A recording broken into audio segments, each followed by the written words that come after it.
परमेश्वर के स्वभाव है,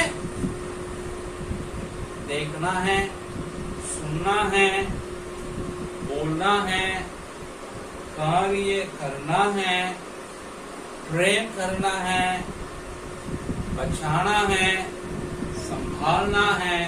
ये सब परमेश्वर का स्वभाव है।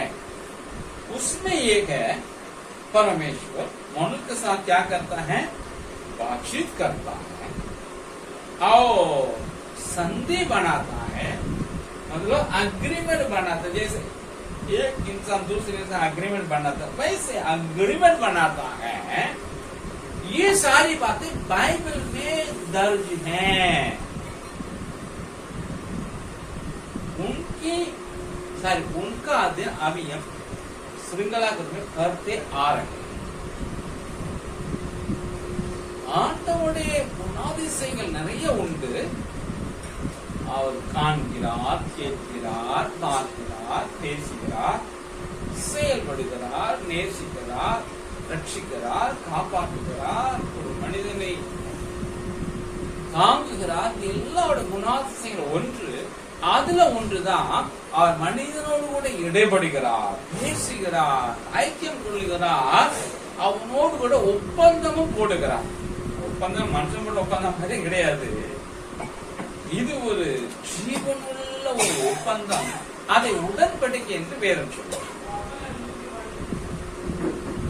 ऐसे परमेश्वर के बाइबल में दर्ज 8 संधियों में एक है अब्राहमिक संधि. அப்படிப்பட்ட ஆண்டவருடைய 8 உடன்படிக்கைகள் ஒன்று ஆபிரகாமின் உடன்படிக்கை. इसका परिचय पिछले सप्ताह हम दिए थे. इसे குறித்து ஒரு அறிமுகம் கடந்த வாரத்தில் கொடுத்தேன். मैंने क्या पिछले सप्ताह बताया?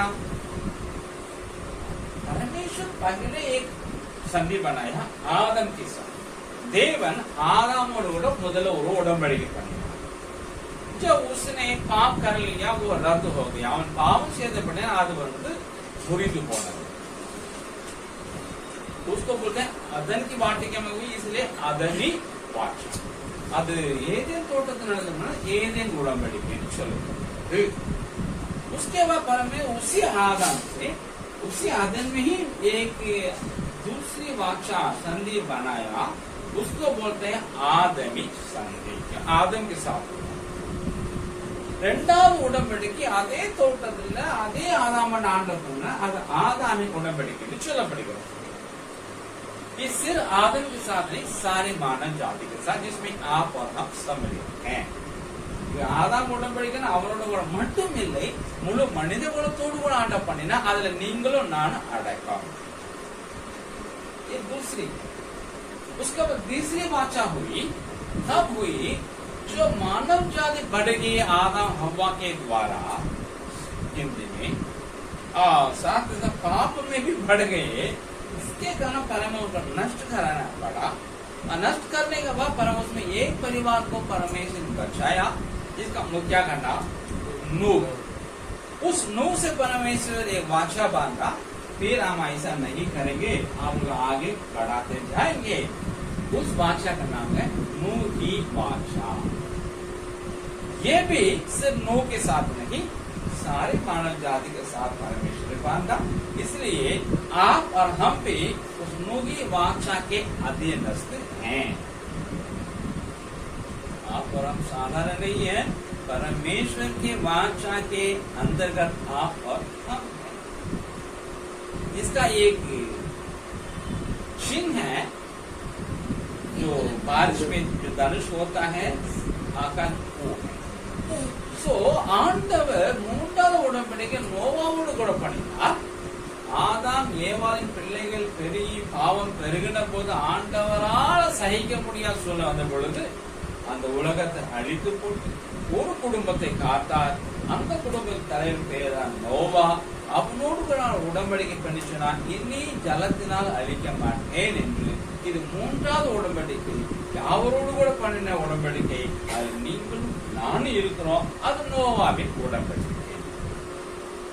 जो नूह की वाचा परमेश्वर ने बांधा, उसमें परमेश्वर पहले वाले जो भाषाएं थी उसमें कई बातों को क्या किया है, पुनर्दृढ़ किया है. ஆண்டவர் நோவாவிட உடன்படிக்கை பண்ணின பொழுது முதல் 2 உடன்படிக்கை இருந்த अनेक ஏற்பாடுகளை உறுதிப்படுத்தினார். साथ ही साथ एक प्रावधान को परमेश्वर जोड़ा. கூடவே ஆண்டவர் ஒரு ஏற்பாட்டை சேர்த்து விட்டார். कौन सा परमेश्वर ने जोड़ा? पहले कोई सरकार नहीं थी, कोई संगठन नहीं था, जिसको जैसा सोचा वैसा वो करते गए. इसलिए लोग निरंकुश थे, अराजकता में जीते थे. முதல் அழிக்கு முன்பாக அப்பாவை இஷ்டம் போல வாழ்ந்தபடியினால சீக்கிரட்டு போய் இருந்தது. ஒரு அரசாங்கம் ஃபார்முலா இல்லாம இருந்தது. अब परमेश्वर अभी ने क्या किया, ये पाप को रोकने के लिए, उसकी बढ़ती को रोकने के लिए, कंट्रोल करने के लिए, नियंत्रण में रखने के लिए ये सरकार की स्थापना करना है करके प्रावधान किया. இந்த பாவம் இனி பெருகாதபடி கட்டுப்படுத்துவதற்காக ஆண்டவர் அரசாங்கத்தை உண்டாக்குவதற்கு ஸ்தாபிப்பதற்கு ஒரு ஏற்பாடை பண்ணினார். அதுதான் இந்த 3வது உடன்படிக்கையோட ஏற்பாடு. 231 साल के बाद, मतलब कितना है, 231 ஆண்டுகளுக்கு பின், जल प्रलय के बाद, जल प्रलय का अपर परमेश्वर ने दुनिया में सरकारों की स्थापना की.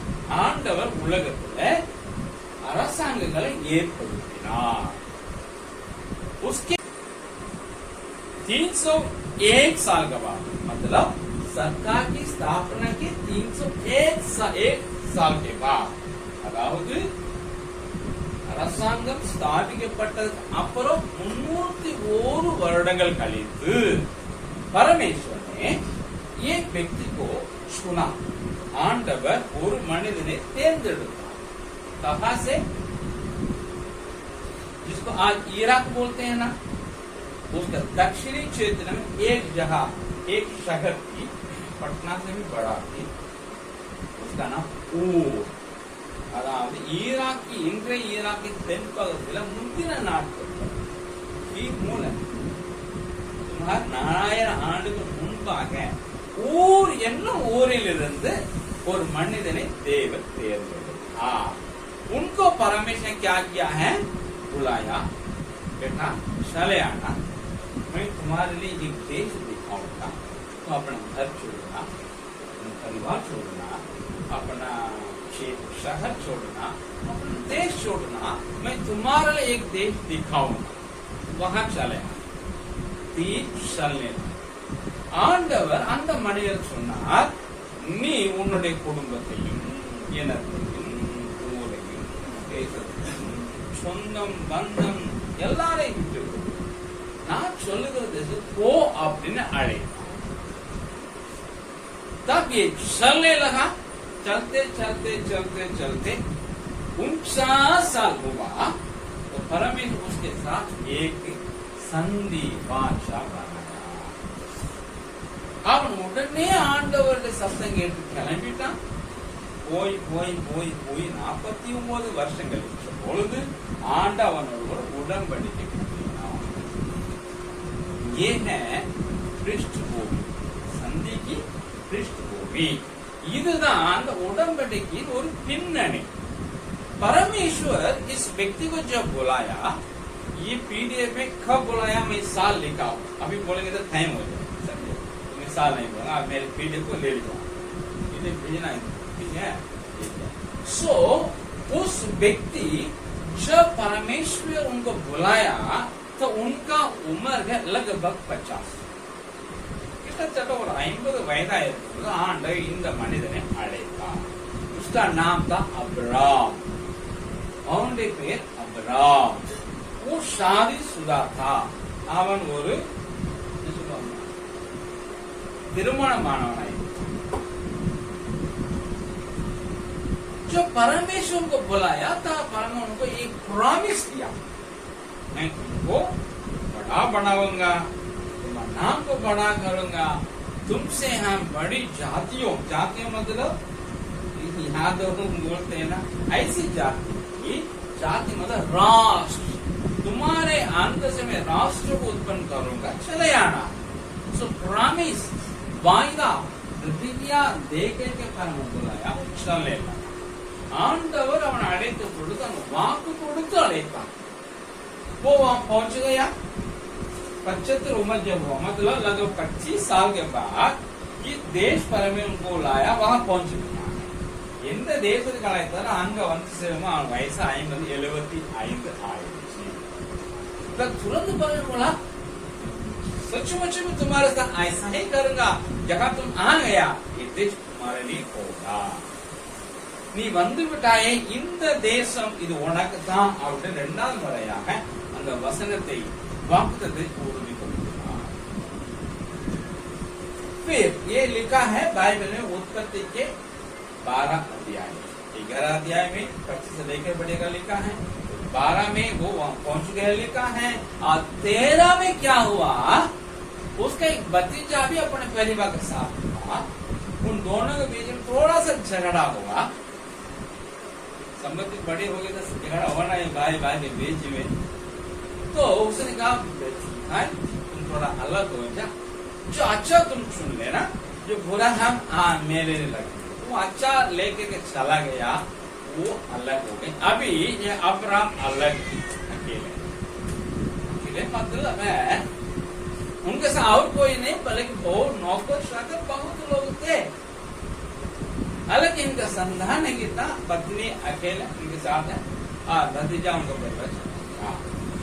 ஆண்டவர் இவனை அழைத்த பொழுது அவனுடைய அண்ணன் பையனும் கூட வந்துட்டான் குடும்பமா.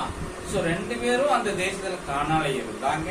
அடுத்தால பார்த்த கொஞ்ச நாள் அவங்களுடைய சொத்து நிமித்தம் அவங்களுக்குள்ள சின்ன தகராறு வந்ததுனால ஆபிரகாம் சொன்னாரு, மகனே நீ அந்த பக்கம் போப்பா, நல்ல இடத்தை சூஸ் பண்ணிக்கா, நான் எடுத்துன்னு சொல்லி சொன்னாரு.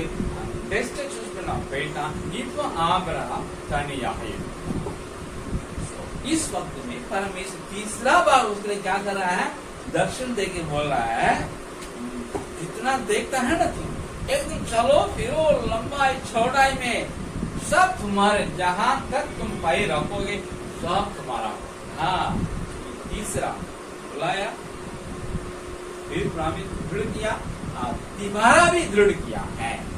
ஆண்டவர் லோத்து என்று அவனுடைய அண்ணன் பையன் அளவிட்டு பிரிந்து கொள்ள சொன்னாரு. இந்த தேசம் முழுவதும் நட, நீ இல்ல அகல நட, எவ்வளவு நடக்க உனக்கு தான். இது 3வது ஆண்டவனுக்கு தரிசனம் கொடுத்து அதை உறுதி.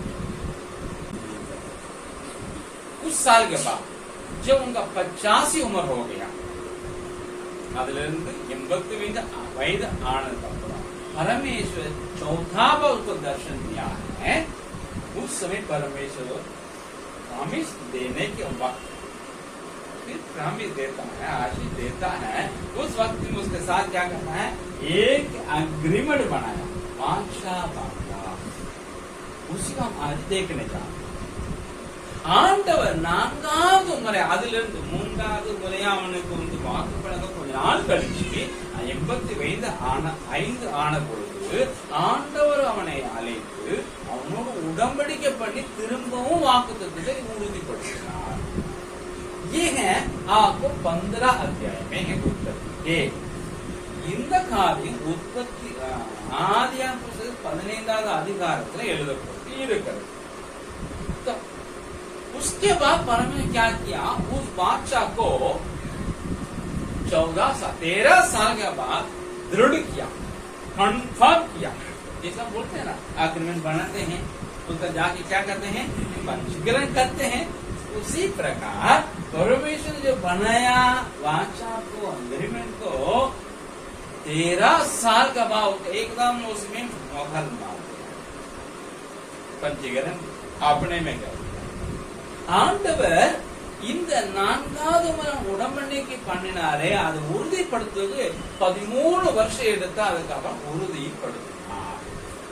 आज हम ये चौथा और 5वीं बातों को देखने जा रहे हैं. इनमें ना 4வது 5வது காரியங்கள் பார்க்கணும்.